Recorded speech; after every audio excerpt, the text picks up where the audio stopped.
everyone, Linda here, the Scrapbooking Photographer. Welcome to my channel and thanks for stopping by. Today is Tuesday, so we're talking Tuesday's Inspiration, which is a collaboration between myself, Mel from Mel W Scrapping, Hollie from Ivy Cole Creations and Jen from Kaezmum Scrapbooking. So today was Mel's turn for providing inspiration, and this is what she's given us. And all those kind of tones put me in mind of a day out with the Steampunkers a couple of years ago at Hamilton Gardens.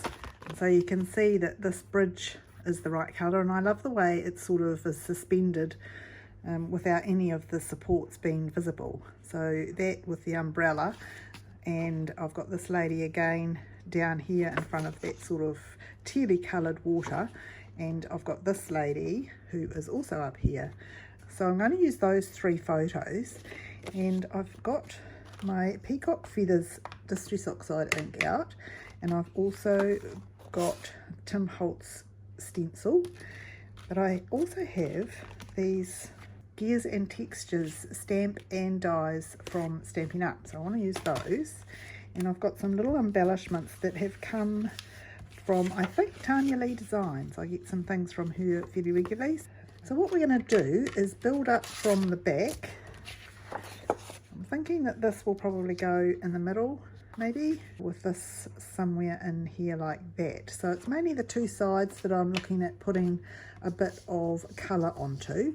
Let me just get my mat out underneath it, because we want to go right to the edge with this one. I'm not going to frame this page, mainly because there may be a companion page, but also the cardstock I'm using were scraps on my desk. I don't really know where they've come from, so being able to match them would be nigh on impossible.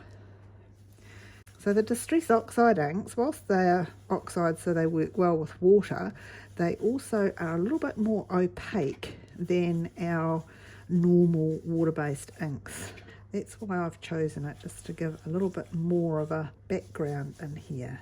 Let's just see how that looks. I'll just do the same down here so that it kind of matches. This piece of cardstock is wide enough to cover both edges of that, so we get that kind of fading into the distance look, which I quite like. Now I believe that that's probably the right size, as luck would have it, for that photo to fit on there. And we've got these two down here. So what I might do actually is carry on this stenciling over here and over here, and with these Tim Holtz ones I think I can just turn it over and do it that way. So I'll do those and then I'll be back. Right, so we'll bring this back in, and I think just the one photo being mounted is enough, and that brings in a little bit of that colour, but that's the only piece of that colour that I've got. So I'm going to use the inside of it to cut out a few of these dies. So if we place them in the middle like so, we'll be able to use a few of them and then just mix them up.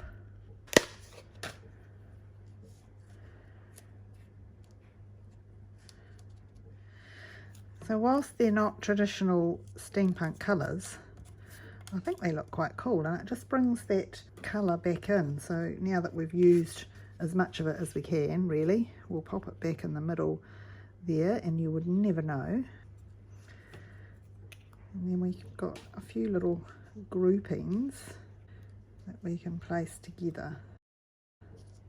And I think I'd like some in a different colour as well. So I'm going to make some in this kind of gunmetal black, which will just bring out a little bit of her darker costume.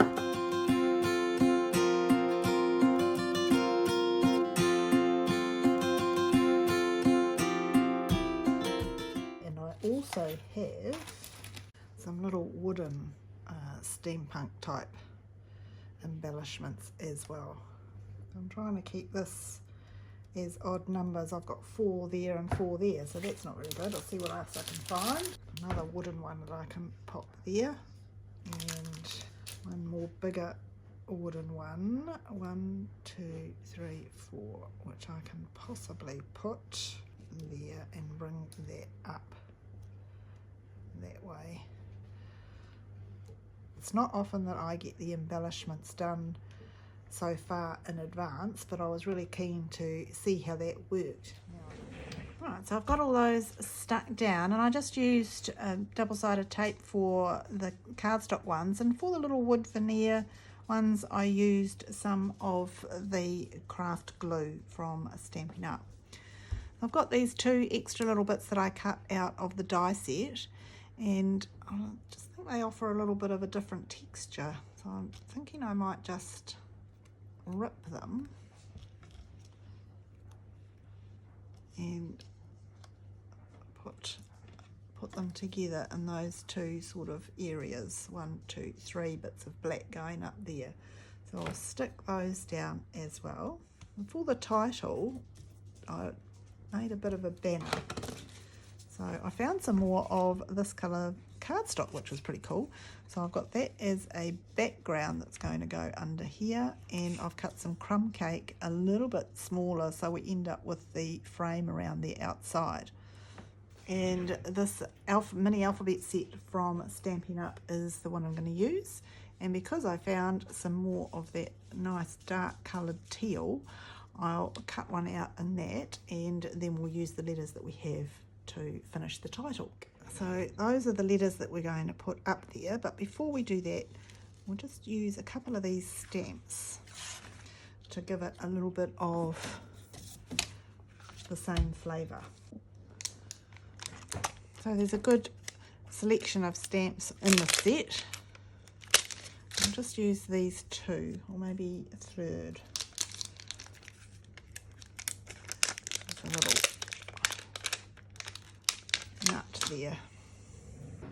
And if we arrange them like that, and we'll use let's use Pool Party from Stampin' Up. And so I ended up finishing that stamping off, and for some reason it didn't record, so I'm sorry about that.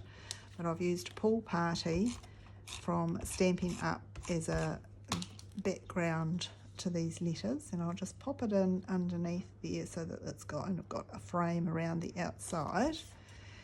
And then I'm not going to be precious about these letters. They are just going on